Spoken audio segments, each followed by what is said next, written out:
You're listening to The Gold Standard, Episode 25, Patricia Ward-Kelly, on Gene Kelly's Dance Revolutions. I'm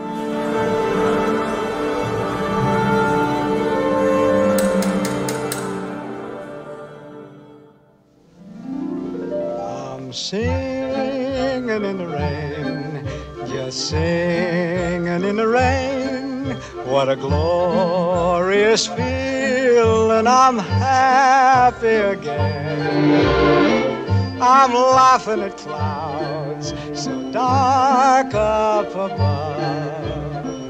The sun's in my heart and I'm ready for love. Let the stormy clouds chase everyone from the place.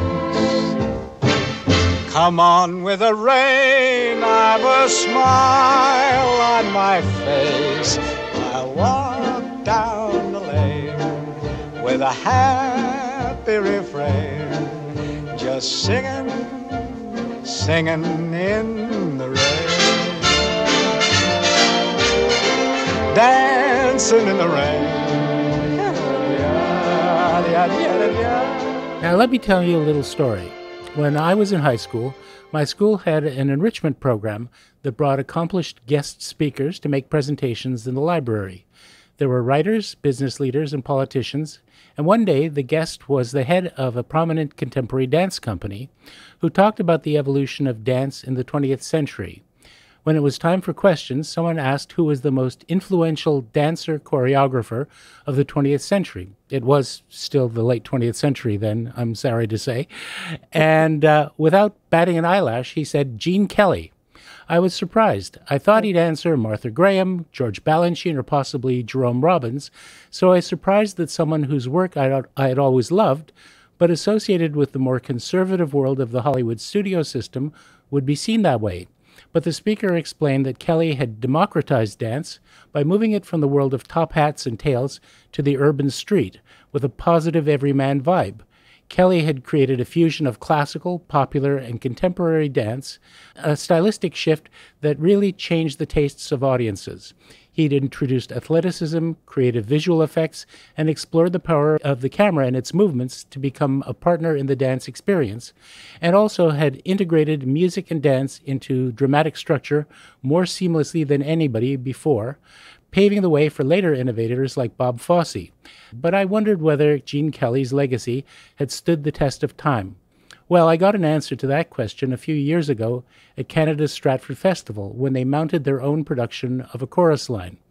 The festival offered a special presentation by today's guest to discuss the life, work, and legacy of Gene Kelly. The special guests of honor were the casts and young chorus members of the production, each one a member of the newest generation of dancers. Well, their awe, reverence, and obvious debt of gratitude to Gene Kelly just resonated through the hall. It was remarkable. By the way, in addition to his dancing and choreography, Gene Kelly was a great singer, a fine actor, and an accomplished director. As they say, a quadruple threat. Not only was he one of the greats, but he also worked with the greats, from Judy Garland to Frank Sinatra to Sugar Ray Robinson to Jerry the Mouse. And if anyone alive can speak with an authoritative voice to the impact that Kelly had, it's today's guest. Patricia Ward-Kelly married Gene in 1990 and was with him until the end of his life 6 years later. She is the creator of Gene Kelly, The Legacy, a wonderful show in which she presents on an international basis not only her own personal recollections of Gene, but some surprisingly revealing insights about how he created the cinematic magic that sets his films apart from anything done in American movies before or since. Thank you so much for being with us, Patricia. Oh, I'm delighted. Thank you. And thank you for that beautiful introduction about Gene. I wish he were here to hear that, because that would have been so meaningful to him.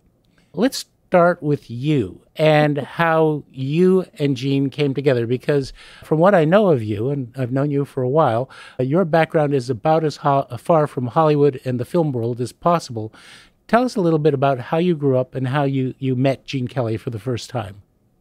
Well, you're absolutely right. I was so far from this world, and it just was never on my horizon. I grew up in Fort Collins, Colorado, and I had the opportunity to go to a wonderful liberal arts college. It was Colorado College, and it was the first place that ever had what was called the block plan. So you studied one course intensely at a time, and I loved it. It was really kind of the perfect way for me to learn.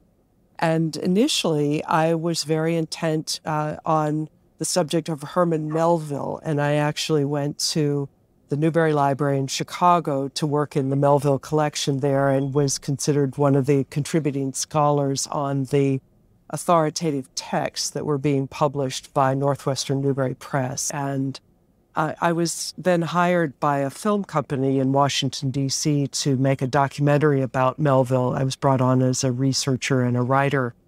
And I stayed on there to work on Ernest Hemingway, Thomas Wolfe, Robert Penn Warren, Scott Fitzgerald, Robert Rauschenberg even. And finally, one of the last projects that they had, I was going to go back to completing my PhD. And they said, well, could you just stay for this one last project? It's a 90-minute television special about the Smithsonian in Washington, D.C. So I agreed to do that, and I came on initially as a researcher.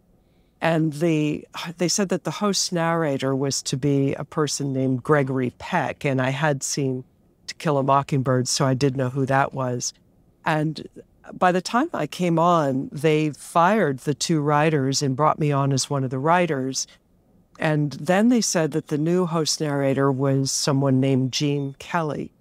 And it's hard for me to believe now, but at that time, I did not know who that was. I didn't know if it was a man or a woman. And they were talking about this thing called Singin' in the Rain that was to die for, and I had no idea what that was. So it was really an interesting thing of it was 1985 and at the Air and Space Museum, and the director of the program was a man who had started Masterpiece Theater and Zoom for television, a lovely British guy named Christopher Sarson.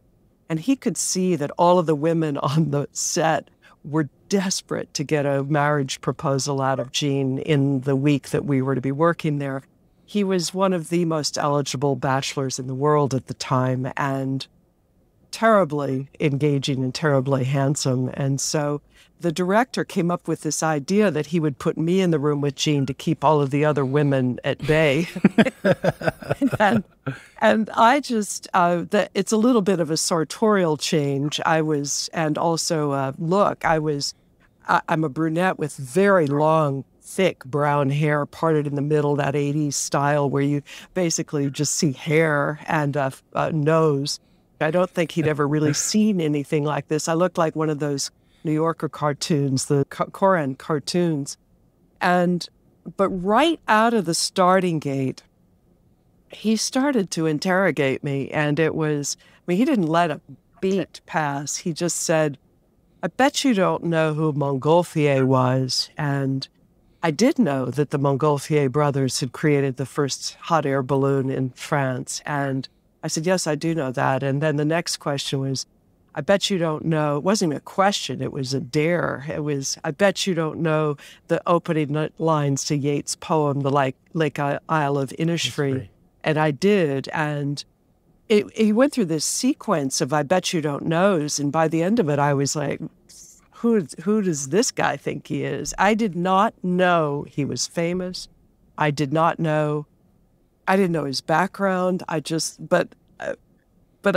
By the time we got into the middle of the week, my pet study in graduate school was etymology and poetry, the two studies, word origins, and those just happened to be Gene's pet studies as well. So by Wednesday of that week, we were playing word games and quoting poetry back and forth, and he had a great facility with language. He spoke Italian, he spoke French fluently, he spoke Yiddish, he read Latin, and he just had this kind of magical quality that was terribly engaging in that he never appeared to be showing off his intellect. It was just there. It was just this breadth of knowledge, this tremendous brightness and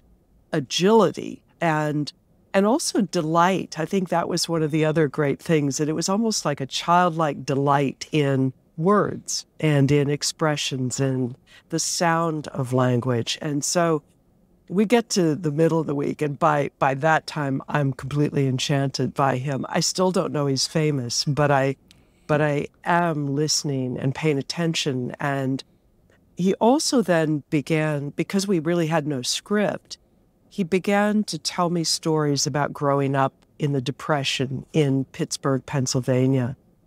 And I just sat there with a yellow legal pad and wrote down everything that he said. He called me his amanuensis, and he called me Madonna of the calligraphy. And I began to hear these stories, and then what I would do is I would write those very quickly. We'd run and put those on cue cards, and they'd shoot him in the next room. That's how quickly this was happening with the shooting. And what I didn't realize is that he was paying attention. He was watching all of that, and the scribe here next to him. But he told these beautiful stories about things that a very romantic image, I thought, that what they would do to pass the time and for entertainment was that the young kids would go and lie in the grass and just watch the 20th century train go by and at night. And I just thought that was terribly romantic sensibility. And so I would write that up, and then there happens to be a train in the Smithsonian, so they'd run and shoot that and things. So anyway, by the end of the week, he gave me his phone number on a little piece of paper. I gave him mine. And we walked outside of the museum, and he kissed me and got in a limousine and drove away. I hadn't seen a limousine before. I was just a different kid. It just wasn't my world. And this woman next to me turns to me and she said, that guy's really famous. And I said, oh, really? Okay. And she said, yeah, go down to the video store and ask for Gene Kelly. And I did. And I was blown away. I mean, I just sat there. I think over the weekend, I watched all 48 of his movies just in sequence, just wondering how on earth did I miss this major part of the 20th century? And then, but then he reached out to me about 6 months later and asked me if I would come out to California. He said he had some writing projects that he wanted me to work on. He was trying to write his own story, but he found it very difficult to do, that it was hard for him to say, I did this or I did that. And so he was, by the end of the weekend, he asked me if I would stay and write his memoir with him. And I said yes. And so I figured I was only going to be there for a couple of weeks, but we, as you said, we ended up getting married 5 years into that process. So I recorded him in some format nearly every day for over 10 years. And it's something that I ask audiences when I speak. I'll say, do you write down everything your husband says or everything your wife says? And people just say, oh, God, no.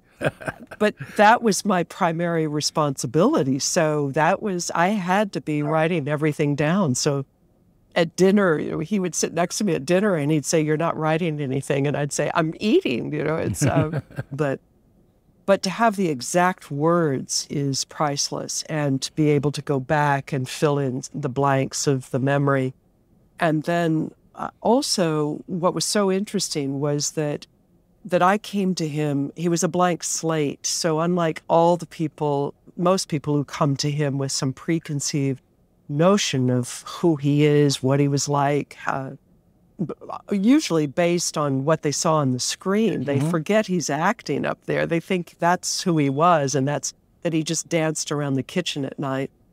And the reason he brought me out was because he had the same reaction to the, quote, biographies about him, that they were terribly inaccurate, terribly misleading, and that he wanted to tell his own story to try to counter that. And certainly in the time that we were together, it was really in it was obviously the final decade of his life. And And he was a man in repose. He was not a man who, he did not want to be out at parties. He wanted to be home sitting by the fire, listening to Frank Sinatra and Nat King Cole, and having a vodka tonic and reading poetry. And I guess I have to touch on this, even though it's a subject that probably you get asked so frequently that it's a terrible bore, but there was a rather substantial difference in your ages. And how did you deal with that conceptually? Was it an issue in your mind, or was it just something that never really entered into the picture? I just never thought of it, because Gene did not look like an old man. He didn't act like an old man. And in fact, there was an instance, and I include this in my show, that we were watching television and there was a character that was kind of going across the stage, sort of hunched like this. And Gene said, "I hate it when people play old." And I looked at him and I said, "Well, how would you play old?" And he said to me, "How would I play old?" I think he was about 83 at the time. So it just never came into my mind, because he projected, as I said, this kind of childlike fascination with things, curiosity, energy, just always thinking. That mind was going 100 miles an hour all the time, all through the night. It just never stopped. It was just, he would be sitting there and just churning, and during the day he'd sit in his chair. He called it mulling. He would mull over things, and it just went. And so it was exciting. It was thrilling. It wasn't, I'm around people, I was then around people my age who had far less curiosity and energy for exploring new things or for delight. This is a guy, he was constantly consuming, and he was like a sponge. And he would say things like, "I think I'd like to reread all of Charles Dickens." And so he would send me off to the library, and I'd come back with all of Charles Dickens, and he would reread all of Charles Dickens. And then he'd say, "I'd like to reread all of Evelyn Waugh." But then meanwhile, he's reading Elmore Leonard and delighting in the bristling dialogue of Elmore Leonard, and he's reading some of the beach romances, the summer romances, so by Jackie Collins and things. So he had this breadth of consumption that I think you don't see very often either. Right. And as you mentioned, he was multilingual. How did Yiddish enter into the picture? That isn't such an obvious choice for a good Irish Catholic lad to pick up. His mother was working part-time at a dance studio that was run by a guy who ended up taking off on kind of a bender. And so they needed somebody to teach the dance classes at the Beth Shalom Shul in Pittsburgh. And so Gene was brought in, and the kids loved him so much that they ended up bringing him on full-time. And so Gene would teach the kids. He put on the kermis, so he'd put on the special events.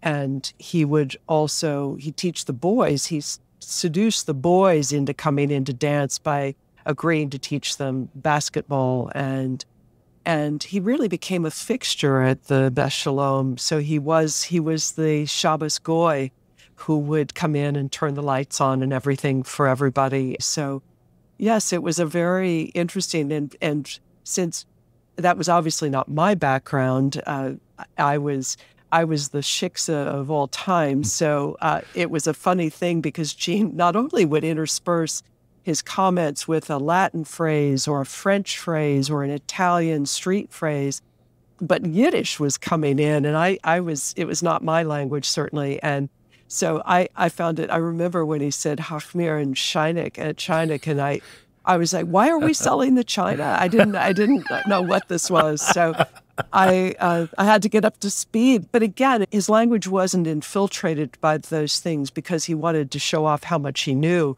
It was just that he delighted in it. That word, a Yiddish phrase, expressed what he wanted to say better than anything else. And so, and he did like the sound of the things. So that is. And when he came to Hollywood, a lot of people, he was so prominent in the Jewish community in Pittsburgh. A lot of people thought he was Jewish, not Roman Catholic. But you raise a really interesting point, which is that growing up in Pittsburgh wasn't a privileged background. He grew up in pretty humble circumstances. Well, in his early life, he always described the very early life as idyllic, that there was great joy. His father, James Patrick Joseph Kelly, I mean, nothing Irish about that. JPJK, as they called him, was the true Irish storyteller, the joyful singer, put a hose out in the backyard so that the kids could skate. And Gene said just an incredible time. You had all of these different kids from different backgrounds, all merged together, playing together, absolutely no disparity among them, but just kids, and picking up each other's languages and playing. And so very early on, it was on Melon Street in Pittsburgh. It was a pretty joyful time. And then Gene's mother never wanted to acknowledge their Irish roots because she felt at that time that the Irish were the bottom of the totem pole. She wanted the family not to be shanty Irish, but to be lace curtain Irish. And so she wanted them to move to a better neighborhood, which they did, and got a mortgage on a house. And it was a great location, Frick Woods, the beautiful green area in Pittsburgh that was donated by the Frick family. So Gene would just take off and run. There was a thing called 9 Mile Run, and he would go out, and the timing was really bad because at this time, the Depression hit. You've got 1929, and you've got them with this mortgage, and you've got a father. He sold Columbia graphophones. He was a traveling salesman, and he would put on his suit and dressed impeccably and would hit the road and go out selling. And at that time, it was kind of a merging of different elements. You had radio coming in, and you had the Depression. So you had people were not buying things, extravagances like a graphophone. And also you had radio coming in. And so it was kind of the two things hitting that just cemented the father's demise in a sense. And it was very, very hard for Gene to watch that decline.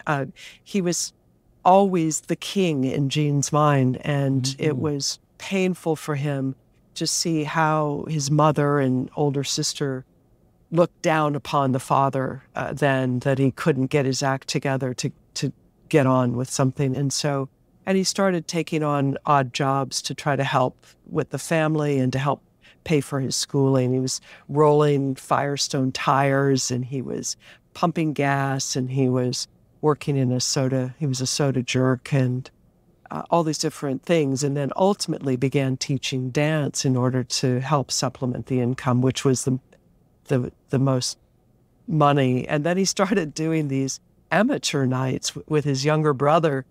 They would both go out and perform, and the payment they would pass, the host would pass the hand over their heads, and it was based on applause from the audience. And very often these two young kids would win because they were so good at dancing and so charming. My father also lived through the Depression, and I don't think you ever really get over that, if that sense that there might not be money or food for the table that night, that you never took it for granted that you would have something. And Gene carried that into his Hollywood days, that he never took that fame for granted. He always knew you could be on the top of the heap, and the next day you could be on the bottom. Now, he was a natural athlete from a very early age, but dancing was something that initially he wasn't quite so wild about, right?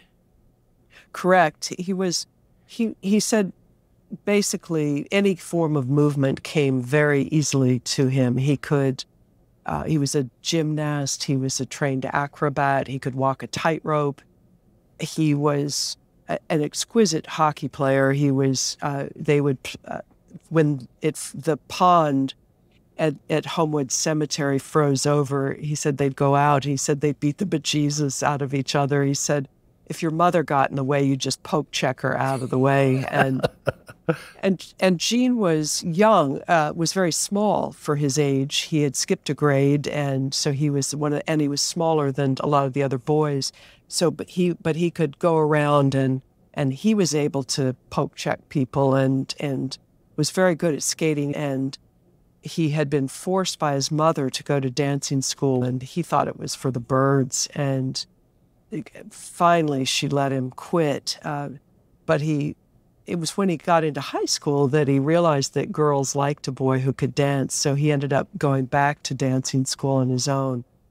But even when he started teaching dance and choreographing shows and things, he never thought of being a performer. And when he went to New York, he went intending to be a choreographer, never to be a performer.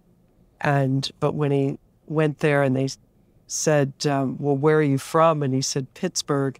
They just laughed at him. So he had to get little jobs in shows and start to choreograph until he could really get the credits for that. Mm-hmm. So yeah, dance was not, and even throughout his life, it was never, if he could have directed and choreographed everything, that's what he really wanted to do. He really wanted to be behind the camera, not in front of the camera. But the things that he created, he was the only one who could execute those. His time in Broadway was brief, but very significant. And, I think there were 7 or 8 shows that he appeared in during that phase. But really, what's a breakthrough was for him to be the first Pal Joey in really one of the most innovative musicals of the era. This is Rodgers and Hart's, in many ways, breakaway show where you have an anti-hero, a really unpleasant person, as the lead character, singing, dancing, very memorable standard songs George Abbott directed. But, it must have been a huge step for him because he hadn't really been a leading man. And suddenly, he gets to play this, really nasty, sleasy, heel. He's a heel. Pal Joey was a huge breakthrough for everybody in a sense. As you said, it was such a revolutionary musical because it was such a sordid tale in a way. You've got this heel. Gene is trying to play this guy who has to find a way to be likable in a way. And he said it was very, very difficult. He said particularly the Wednesday matinee audiences when all the women would come in their hats and he said he could just feel across the stage lights, he could feel their rage because he's basically sleeping his way across the stage with every woman, and he's such a rascal. And he would just feel all of their anger toward him and their distaste. And so, but then he would turn it. He would go into a dance number and sing, and he could feel that he would pull them back toward him. And that again became a pivotal thing in that how you would use the movement in the song to bring your audience into you. And he plays a lot of kind of distasteful characters, even in his first movie, For Me and My Gal. Mm-hmm. He has to kind of do the same thing. He has to play a guy who's not so nice, who kind of comes around and brings the audience around. And he does that a few times. And I think that was a quality that he had. He was able to do that at moments that you just wish you'd been there. And one of those for me would be the opening night of Pal Joey. Mm-hmm. I cannot imagine what it was like to be in that house, to see that performance. And when I was working on the documentary about Eudora Welty, I remember I went to visit her at her house in Mississippi, and we were talking about it. We were standing on her porch, and she was there for the opening night. And she said in her classic Mississippi accent, she said, "He was electrifying." And I imagine it was like something no one had ever seen before or since in a weird way. And I think that they keep trying to restage that, and they don't understand. And Jean said they don't know how to make that, because they make him a heel, but they don't know that you have to make him likable also. He has to balance it in order for that to work. Otherwise, it's just kind of ugliness. Right. It doesn't work.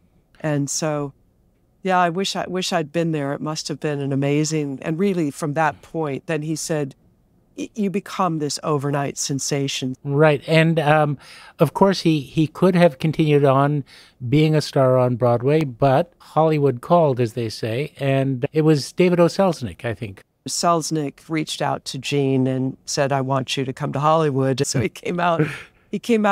And his contract that I have here says that he's coming to do a Hitchcock picture. And Jean said that he always wondered, and late in Hitchcock's life, he asked Hitch, he said, I asked what that picture was, and Hitchcock said, "I have no idea what you're talking about." But Selznick didn't like the idea of Jean being a song and dance man. He didn't think that was good or a future, but he didn't have any other projects going. But for Jean was playing baseball at the Roxbury lot, and he was playing volleyball, and he said, "I felt like a gigolo. I'm getting this paycheck, but I'm not doing anything." And so he was begging Selznick to do something. And so ultimately Selznick loaned him to MGM to make For Me and My Gal, and at quite a profit to Selznick. Jean said that they were bought and traded in like old-time ball players, like indentured slaves. So he was traded to do the movie with Judy Garland. The producer were looking for vehicles and ways that they could take Judy Garland out of this little girl syndrome that she was in. Right. And it was the first of 3 collaborations that Jean had on screen with Judy Garland. What were his memories of that production like? So Jean comes on to For Me and My Gal, and Busby Berkeley gave him the real cold shoulder, essentially ignored him and gave him no instruction, didn't give him the time of day initially. And so it was Judy Garland who basically taught Jean how to perform in front of the camera, and Jean always credited her with that. He said that she was the brightest woman in Hollywood. And then he also said something that I think is kind of interesting. He said she was the sexiest woman. And that if you read the headlines, I always kind of thought it was exaggeration about her being called an ugly duckling. But literally in the headlines, that's how she's described. And yet Jean saw this energy in her and this quick mind. He said she could look at something and learn it in an instant. They both had this tremendous recollection and regard for the whole library of American popular song, and also of Tin Pan Alley. They would do these kind of challenge singing fests where they would challenge each other for the lyrics, and Jean said he could not stump her, that she knew everything.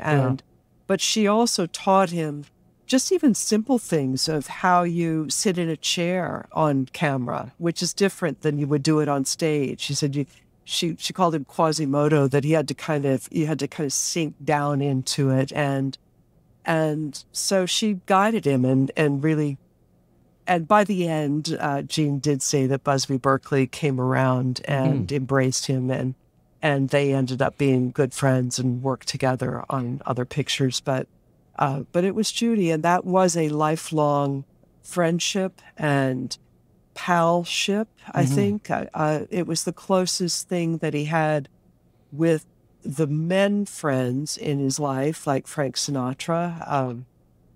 And they did the 3 pictures together and were set to do the 4th, which was Easter Parade, that Gene, unfortunately, his friend Noel Howard came down on Gene's ankle in a backyard volleyball game and snapped Gene's ankle and took him out of that production. But he adored Judy, and I think just had great respect for her artistry. And I think when I watch the two of them, the chemistry is so palpable to me. I mean, you look at them and you just feel it.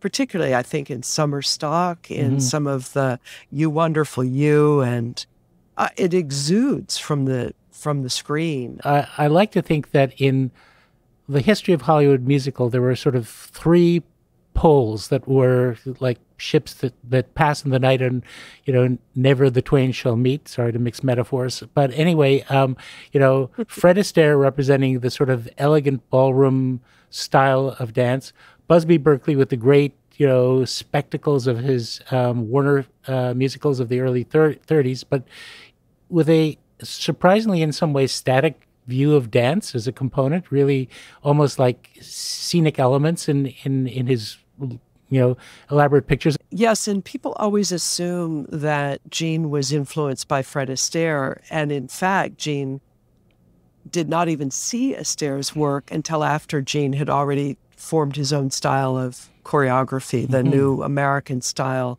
that Gene wanted. Gene wanted to dance not to percussive music, but to American popular songs. And then he had to look around and say, okay, how does the American male move? There was no model for it. And so he looked to the things that he knew. He looked to sports. And so if you look at Gene's dance, you see these broad, wide open strokes. The dance is literally very low to the ground, and his legs are and literally taking it into the streets, as you said, which distinguished him.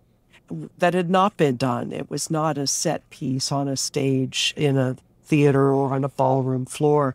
And Gene knew that if he comes out in a ballet leotard and he can't play the roles that he was playing. So, but if you look at what he did, he went in and he said, okay, I want my pants cut in as tight as they possibly can be cut in on my hips and my thighs. And he's wearing these tightly fit T-shirts and at any opportunity he's taking off a suit coat and setting it by the side of the K when he dances with Leslie Caron, and just always trying to get the leanest line he can get. Now, I want to mention a word that always evokes very fond memories for me, but it's something that I also associate very, very strongly with Gene Kelly, and that is the word Technicolor.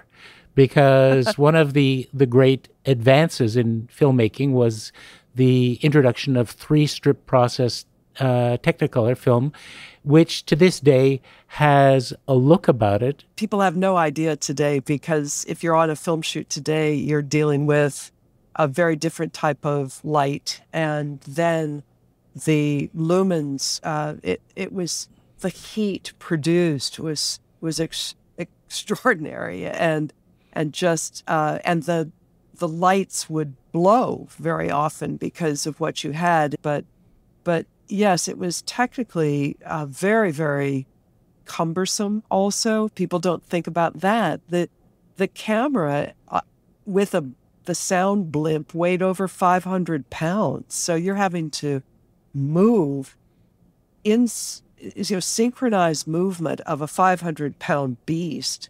And it would take several counts just to get the thing moving. And then it would take several counts just to get the thing to stop.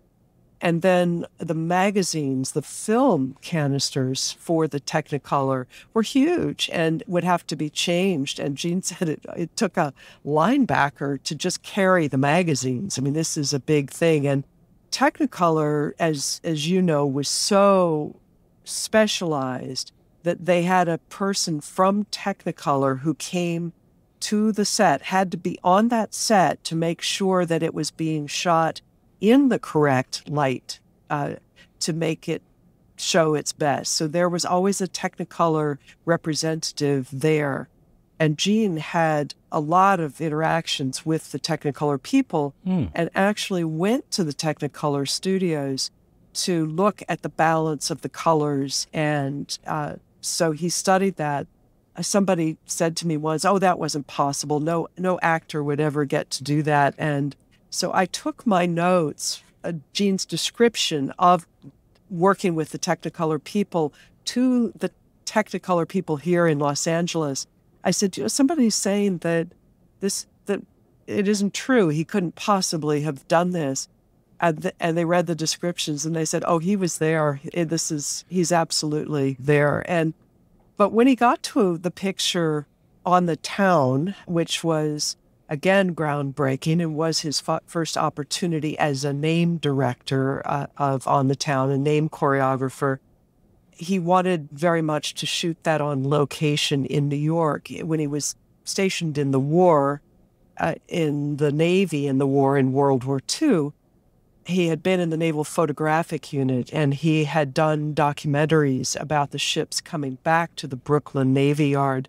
So he had an in with the Brooklyn Navy Yard and also had scoped out lots of locations and things where he could shoot. And so begrudgingly, MGM agreed to let them go on location in New York for a few days. And so that had not been done. And so that also was the first time that you have this MGM out on the streets of New York, shooting dance on the streets, literally, and that the city of New York becomes the chorus. The chorus is the city itself. Right. And so it was an exciting thing, but it also had all of the technical problems. And one of the biggest problems is exactly what you're talking about.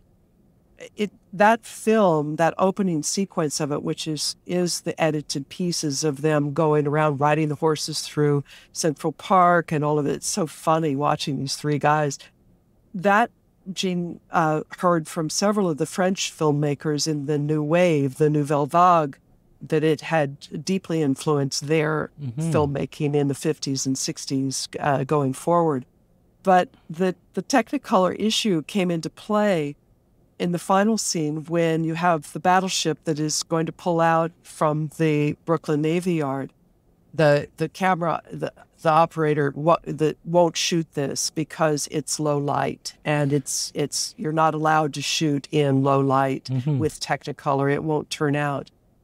And Gene just went like this, just said, roll it. We have to roll it. We have no choice. We have no choice. Right.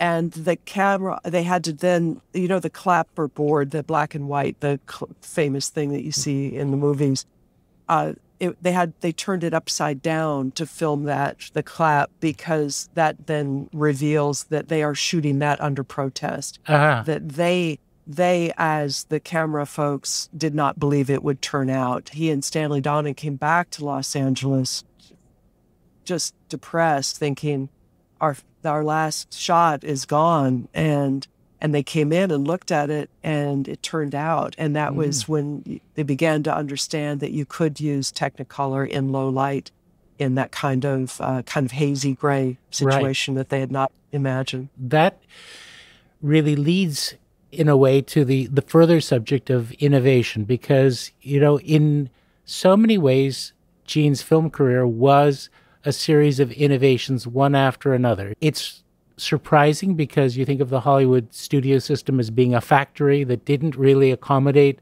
innovation. Studio heads who really detested the concept of artiness because they wanted to reach the broadest possible audience. But he seems to have earned enough respect that he was given a surprising degree of freedom. He was, and I think that MGM, Gene always disliked there was the book that described it as the magic factory, and Gene didn't like that word because he said we weren't churning these out like Ford cars. What you had was essentially a repertory company that one of the reasons why you're not seeing a lot of musicals today is you don't have that. You don't have everybody under one roof. I mean, you had the choreographers, the dancers, the composers, the arrangers, the editors, the writers, costume designers. So Gene could go over and meet with the costume designer, but he could meet with Vincent Minnelli. They were all. He could meet with Betty Comden and Adolph Green. And these two figures then pulled all of their friends and talent from New York. So you get the Comden and Greens coming out, the Charles Walters, and Freed very much wanted this talent and appreciated it. I think that was a big distinction. It was a company, and like the production notes reveal, they were accounting for every minute of every day, every dollar. It's a business. But you also had then businessmen who loved movies. Mm-hmm. Another key performing relationship, and that is with Frank Sinatra, who you've already mentioned. They made 3 films together. They were very good friends. And I guess that Gene's early experience as a teacher came into play there because he basically taught Sinatra how to dance, if I'm not mistaken. Correct. Yeah. Absolutely. And it really was Gene. That's exactly what Gene said is people always said, well, how did you teach Frank Sinatra to dance? And Gene said, it was very easy. I was used to teaching young people, and you do the same thing. And then you also choreograph to that person. So you choreograph to the less experienced dancer. You don't try to outshine them. Mm-hmm. You try to make it look like it's a comprehensive whole. And you see that with Judy Garland, you see that with Debbie Reynolds, you see it definitely with Frank Sinatra, you see it later with Olivia Newton-John, that he is making sure that they look their best in whatever they do. But he did say that Frank just came in and trained like a prize fighter. Mm-hmm. He really wanted to look good, and he trusted Gene. So I think one of the few people he really trusted in terms of artistry, that he really relied on Gene, mm-hmm. Gene as a friend and as a creative artist. He believed what Gene was saying, and they really became real buddies. They really were buddies out here, and I fortunately got to experience that. There was this moment when I had moved in with Gene, and I came into the study, and Gene was on the phone with Frank Sinatra, and he said, I got this new girl, and I realized that I was the new girl. And here's Gene telling Frank Sinatra that he's got this new girl. But that kind of thing, like you imagine these two guys talking about their new girl. Mm-hmm. And but also at the end of Gene's life, Gene really didn't want to see most people when he was dying. And I think you can understand that. Sure. I think some people didn't understand that and don't understand it, but he chose the people. And one person he did want to see was Frank. And Frank was just a dear about it. And they would talk, and Gene would talk to him on the phone. And they called the doctor the croaker. Mm-hmm. So they'd say, what's the croaker say? And it was, that was a very moving thing to watch, this decades-old friendship that remained to the last minute. I'd like to shift a little bit and talk about the style, because something that you said that I think was very resonant for me is, Gene was a polyglot. He spoke different languages. He grew up in a melting pot. He wanted to find a way of translating what had been a more aristocratic and European influenced style into something that would be, more of an American vernacular, kind of the way Gershwin did with classical music. And one of the things that I've always been impressed is the fusion of many different styles. In a sense, it's a kind of a polyglot dancing style. And he was very serious. I mean, he studied ballet so that he could be in touch with the classical tradition, but he studied Spanish dance, he did tap. It seemed as though he wanted to be a medium through which many different traditions could pass to create something entirely original, new, and authentically American. Does that sound about right? Perfectly stated. Thank you so much. I mean, it really is a joy to hear hear Jean described in such an on-point way, and it leads into something that I happen to be right in the middle of at the moment, is that Jean created a ballet for the Paris Opera in 1960, and Jean was the first American-born choreographer to premiere a work at the Palais Garnier in Paris.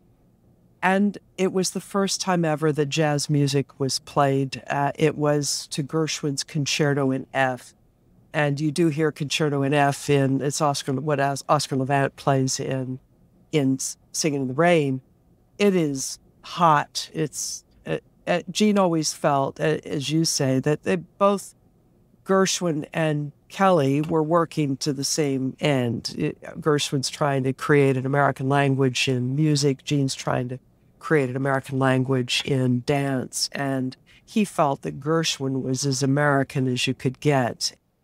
So I'm going to disappoint a lot of our listeners by somewhat glossing over, what I think are probably the two most famous films of Jean's career, American in Paris and Singin' in the Rain, except on a couple of specific points, because they've been so discussed at such length, and people love them and adore them, and they're the two that are always available easily to see.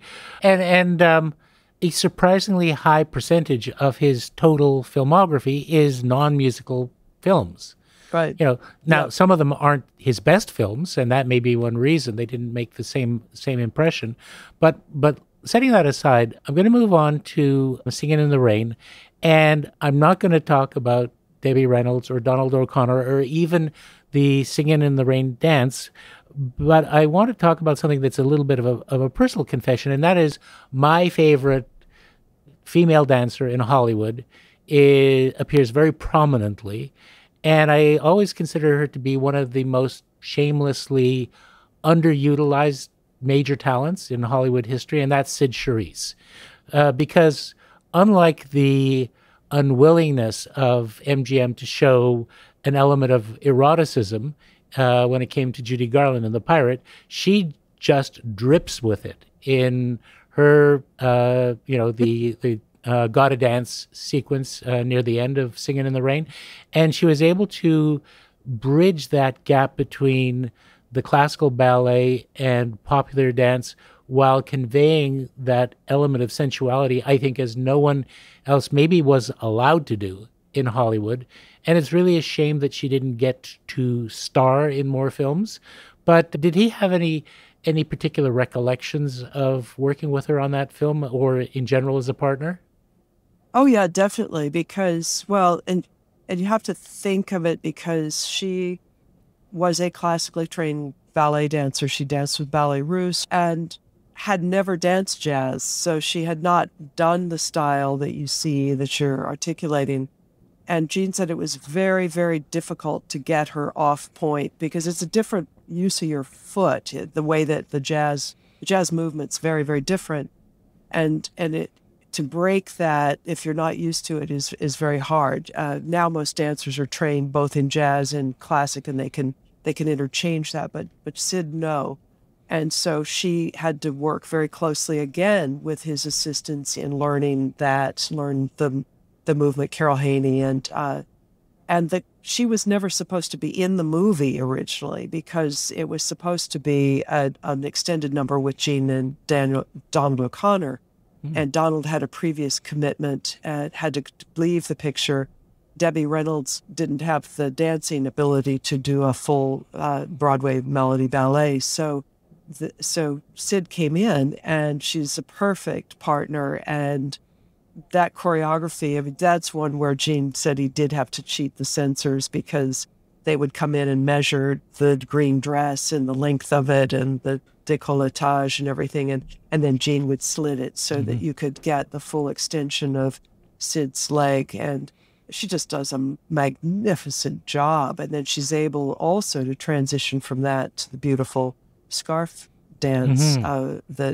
that is a balletic and also so challenging, because Jean has this incredible chiffon scarf right. that's going off.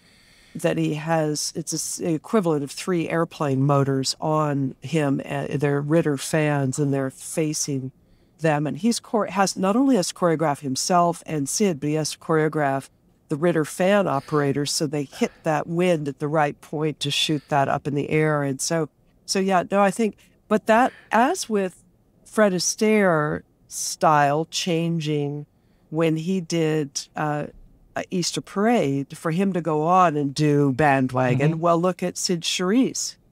Sid Charisse took the style that she learned in Singin' in the Rain, then that became more of Sid. So you get Sid in Bandwagon, which you would not have gotten before she did Singin' in the Rain. So it's an interesting, I mean, he definitely influenced not only his own pictures, but the other pictures that came, and even from other studios. But Sid was terrific. And he did say when she appears in It's Always Fair Weather, he regretted, they cut one of the numbers between the two of them, but he regretted that there is not a number between the two of them in that film, because he felt like that was a real mistake that didn't get in there. Yeah. And we watched the movie, and when she does the boxing number in that, he just cheered. He sat there and just cheered, and he actually picked up the phone and called her to tell her what a brilliant job she did. I mean, that was the kind of guy he was. He would either send a note to somebody, or he'd just pick up the phone and call and just say, "Old Sid, you just did such a great job." Right. So that was pretty powerful to hear. For sure. One other film that I think everyone who's interested in Gene Kelly should absolutely see, so we can't leave without talking a little bit about it, is Invitation to the Dance, because it is unlike any film made during even the waning days of the studio system. And it really must have been a passion project for him. Can you just tell us a little bit about that and how it got made, and who was involved? And of course, you mentioned Andre Previn, and he's one of the winners of the Glenn Gould Prize, one of our laureates. So of course, we have special pride whenever his work is mentioned. But he's featured in one of the sequences or segments of Invitation to the Dance as well. Well, Passion Project is it was really, Gene said this was his homage to dance. It was really his gift to dancers, because it's very hard now with dance so accessible. You just Google something, you look at YouTube, you can see you can see Nureyev, you can see Baryshnikov. But in 1950 and early 1950s, you couldn't. As Gene said, you had to travel to Paris, you had to travel to London, to New York, to go to Russia to see the great dancers of the world. And Gene wanted people to see them. And he envisioned that he would make this little film, and he would basically take it and go around to colleges and universities and talk about it and expose young people to these great artists. He had kind of made a deal with MGM. He wanted to make this film, so he agreed to make some that he didn't really want to make in order to get out of his contract and to have the ability to make this passion project. And he started out, and he was never supposed to be in the movie. It was also always to feature other people, but MGM didn't like that idea. They wanted him in there to sell it. And so he had to kind of rethink it. But he has chosen, then he was also limited because of the frozen funds. He had to shoot abroad and use the funds from the British studios. And he was therefore limited. He had to use English dancers, or people who would pass. So he had Diana Adams and brought in a lot of the crew from the English in order to meet what was required. But it is in 3 segments, and it was the first ever to be a full movie of dance with no words. And there was a 4th segment that got cut, that really regrettably, and again, no footage exists, it's too bad, but it was a 4th segment that was based on American popular song, and it was to have all of Gene and everyone dancing to Frank Sinatra, Ella Fitzgerald. It was The Sunny Side of the Street. It was all these great numbers. And And Gene choreographed it, had it said, there's some still photos, but the studio didn't see how that was going to work. It's a play on a Schnitzler play, which was basically a story of prostitutes, Laurent, and it's a prostitutes and venereal disease. And Gene has taken that element out and made it just a bracelet that gets passed around. It's Ring Around the Rosie. Right, and you see Tamara Tamanova, who's brilliant in it, and the two of them dancing that, and then you see another animated session where the Sinbad the Sailor section that you talked about, and that again, you still see that it's primitive live action and animation, and yet he has taken it much further than where he was in 1945, or actually 44, when he shot it with Jerry the Mouse. So you're much further along, but he's experimenting and blending the action. In that one, he danced in front of it was all shot in front of a blue screen that then the animation was added in, which was different from what he did with Jerry. And they just said, wow, this is so far ahead of its time. It's so great. And then I went back and I read all of the reviews from that Zurich, and it was groundbreaking, phenomenal, way beyond its time.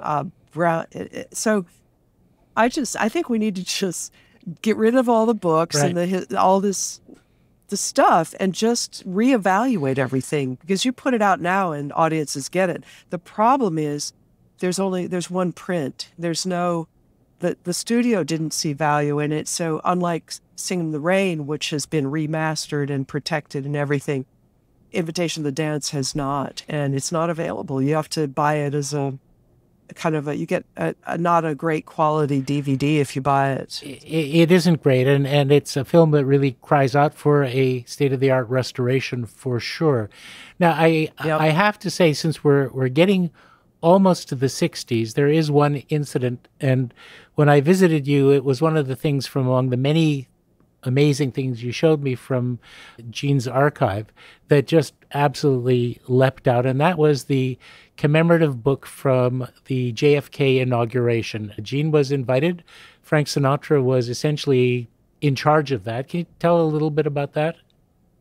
Yes, Frank was the producer of that event. It was the famous inaugural gala that was held at the Armory, and Frank, because of who Frank was, brought people in from all over. I mean, he got people to shut down Broadway shows in order to get the stars to come play. But you had just this everybody across the board: Nat King Cole, Tony Curtis, Gene, Frank. It was just this phalanx of performers who all showed up, and it was the difficult thing was it was a monstrous snowstorm that hit Washington, D.C. at that time. And so the cars could not even get to the Armory, and the president couldn't get me. It was just this massive thing of trying to figure out security for all these people and how to get people from airports and across Washington, D.C. and clogged. And so it ran way over, but it has gone down, and Gene performed. Gene was very good friends with John Kennedy and with and then later with Robert Kennedy. He and John Kennedy were buddies and would get together up in the private quarters of the White House and sing Irish rebel songs together. So it was, you can imagine the intimacy of that and these evenings. And so it was a privilege. Gene was so excited about that presidency. He was really excited about the possibility for the world, for humanity, for the arts. And so he was very happy to participate in it. We haven't really spoken about Gene's work as a non-musical actor, and we should say at least a few words, because I think the performance that people are most familiar with is in Inherit the Wind, where he plays the cynical journalist loosely based on H.L. Mencken in the Scopes monkey trial. Inherit the Wind, I think, really is, it just kind of blows you away. Yeah. I mean, I've posted things about it, and people have said they really thought he should have gotten an Academy Award for that, because it's a phenomenal performance. And he did say, we were watching it, and there's a scene where he's eating the apple, and he said, yeah, he did agree that he did some of that pretty well. But I think there again, when you have two lions, you're with Freddie March and Spencer Tracy. Gene said he went to see the Rushes just the first night, and then he said he never went back because he realized he could do no better job than he was doing with these phenomenal figures. And so I think it works so well. You run it today, it's sadly still spot on. Yeah, unfortunately. Subject matter. Well, you touched on your one-woman show and, of course, the remounting of the ballet. But talk for a little bit about Gene Kelly, the legacy, and the experiences that you have had bringing it to audiences internationally, and where you'd like to see that evolve going forward. Boy, I'd like to. So essentially, I have the 3 shows now that will be out in the world. So it's my one-woman show, and that's a very personal show. That's I always say, it's not even a show. It's more of an experience, because I really feel that it begins the minute people come into the theater. I greet them as they come in, and I stay after as long as they want to stay after and talk. And so it becomes this really powerful exchange. It's not just me up there talking. It becomes this kind of conversation. It's a connection with the audience. And I was reading something that Gene said to me many years ago about being on the Broadway stage, and he really loved that more than the movies, because he could feel that. He could feel the audience moving with him. He could feel, and with the camera, you just don't feel that. You don't know where they are. Are they crying? Are they laughing? Are they? So I love the one woman, and it really goes through. I always say you get in a little boat with me, and you go on this journey into his heart and his mind, and you go into the end of his life and his death, and how you begin to deal with grief and loss, and what do you do with this legacy? And people come out of it and they say, I loved him before, but I love him even more now. Instead of just this guy you see flat up on the screen, you see this erudite gentleman, this Pittsburgh Street kid, this polymath, this polyglot guy, this really true Renaissance man is the way I would describe him. And then after I did that show, I decided that people always think of dance when they think of Gene. I think of music, because that was how he often, when he would talk about himself and he'd get very close to the bone, he would often revert to songs and song lyrics. But he told me about the composers, the arrangers, because I said to him, I said, how does that number get up on that screen? What comes first, the music or the dance? And he said, for him, generally it's the dance that came first. And then he had to work with an arranger to find a way into the dance number, so that he wasn't just coming out on the stage and bursting into song the way that they did earlier. He wanted it to be integrated, and he wanted it to seem natural. But and so I thought, well, I'd like to have a live orchestra on stage playing live to the clips, but you hear Gene singing and you hear his tap dancing. And so we very carefully extracted the music, because in those days there were no separate tracks. There wasn't a separate soundtrack. It's all, sadly, it's merged. Nowadays you can pull off every sound. It's all separate. But so I had to have extraction. These incredible extractionists went in and just surgically pulled out notes. And Gene's voice is very much like a cello sound. So if you remove the cello, you lose. So you get this kind of whoa sound, and I didn't want that. So they went in. It would take them hours for doing I Got Rhythm. Imagine I Got Rhythm, pulling his voice and taps off of it, and it would take them hours to do just a bar of music. And it's beautifully done. And I wanted people to focus Because I think a lot of times when you see a movie with a live orchestra, you kind of forget there's a live orchestra playing. You start to watch the movie. I wanted people to focus on that orchestra and on the way that music, hear it differently, hear that trumpet solo in the American Paris Ballet and things, and understand how Gene made this happen. How did this magic of these numbers happen? Mm-hmm. And so that's a really fun show. And we were scheduled just all across London Philharmonic, Seattle Symphony, and it all just got canceled. But we'll get back. It's a 70-piece orchestra on stage with me, the conductor. I weave the stories between the pieces. And again, it's a kind of journey into Gene's mind and the way that these numbers came into being. But you also learn about Cole Porter and you learn about Gershwin and you hear that. You pay attention then, I think, differently. And then the ballet is just, I've tried for 20 years. It's a 20-year, it's been in the works. I went to Paris first 20 years ago to try to remount the ballet with the Paris Opera Ballet. And I looked at the maquettes and I got all the documents and it wasn't until I happened to be walking up the steps of Palais Garnier a couple of years ago with Chris Hampson that I said, oh, by the way, Gene did a ballet here. And I said, you should do it with Scottish Ballet. And he said, okay. And we talked about it and now that will come to fruition and it will tour Scotland now. And then ultimately, with hope, will come to the U.S., come to Canada, it will tour and be part of the repertoire, I hope. And the point of that one, each show has kind of a different point.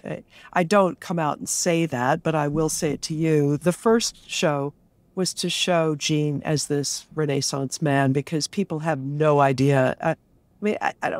I don't think they have no idea of the mind, and I don't know quite why that is, but they're stunned that he studied mathematics, that he was an economics major, that he's read poetry, I don't know why, that he read a book a day.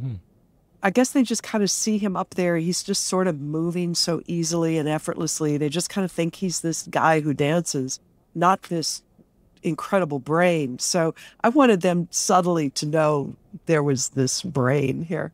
The second show, I wanted people to understand the relationship between the dance and the music and this the collaborative effort with the musicians. And then the third thing is I really wanted to reestablish Gene in the pantheon of choreographers and directors as the guy who created what you're seeing, not just the performer, but to say, okay, he led the pack in a lot of this, and don't forget that. And so I'm just hoping that in time will happen. And so those are my little projects. Well, I would say that no great artist has ever had such an articulate, passionate, and persuasive advocate as you, Patricia. And I feel like we've been given a very, very privileged and fortunate look at an extraordinary man, a remarkable career, and a tremendous legacy that continues to enrich our cultural lives to this day. Thank you. This has been a tremendous opportunity, and I love the happenstance way that we met at the LA Philharmonic. We did. And I loved that you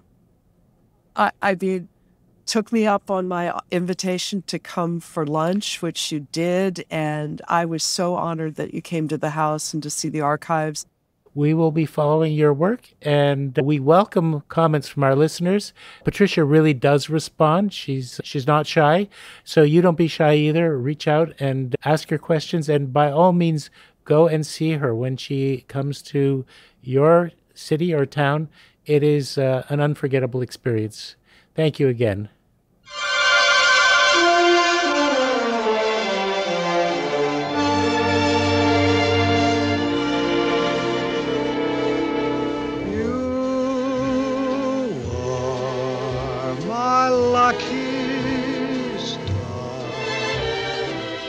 I saw you from afar,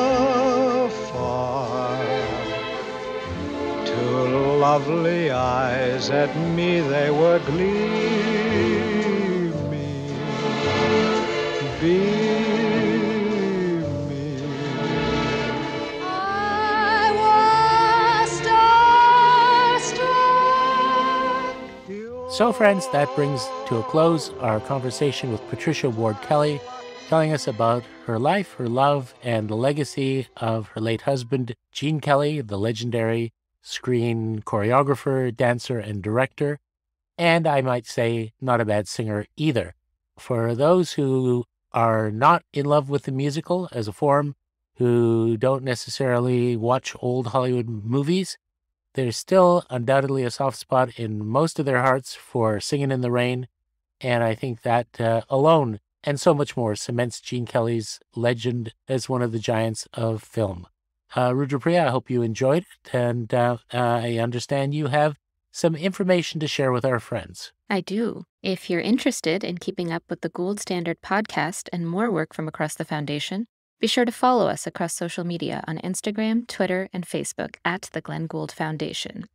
Please know that we are a registered Canadian charity, and we rely on the support of arts lovers like you to continue bringing inspiring stories to life. Please consider giving by visiting our website, glenngould.ca. And we hope that you'll join us again for our next episode of the Gould Standard. Join us then, please. Don't bring a frown to old Broadway. Nah, you got a clown on Broadway. Your troubles there, they're out of style, for Broadway always wears a smile. A million lights, they flicker there. A million hearts beat quicker there.